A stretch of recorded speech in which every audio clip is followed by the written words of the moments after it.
What made America great and set it apart from other lands? Was it natural resources? No, other lands are equally blessed. Was it the people?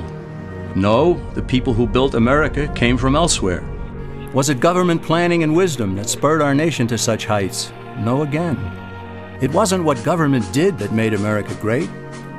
It was what government was prevented from doing that made the difference. What set America apart from other lands was freedom for the individual.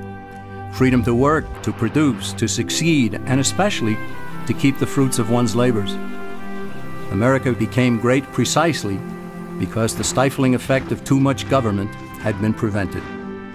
However, freedom in America was not totally unrestrained. Americans overwhelmingly chose to limit their actions with moral codes such as the Ten Commandments, personal morality, and limited government. It's a combination that characterized America and made it the envy of the world.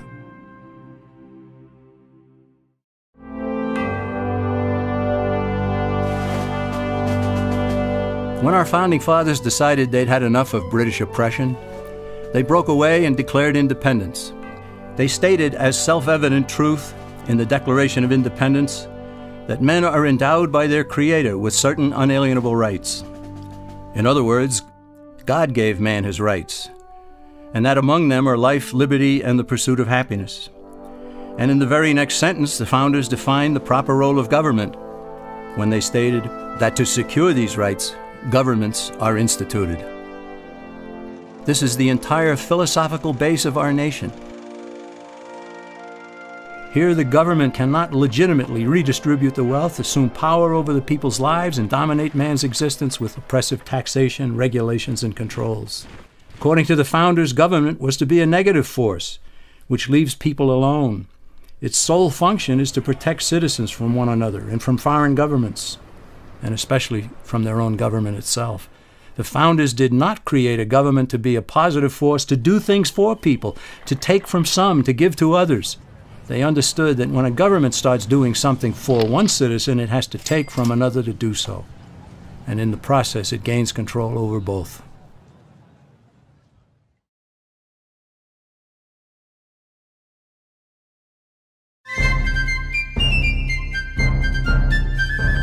Britain's rulers didn't accept the Declaration of Independence, so our forefathers had to fight a war to make it stick. By 1783, the war for independence had been won, and British forces were sent back across the sea. But the governmental system at that time was weak. It had no power to settle disputes between the states, nor the power to tax for proper needs, such as national defense. So in 1787, delegates from 12 of the 13 states met in Philadelphia to revise the system, and they produced an entirely new governmental structure known as the Constitution of the United States.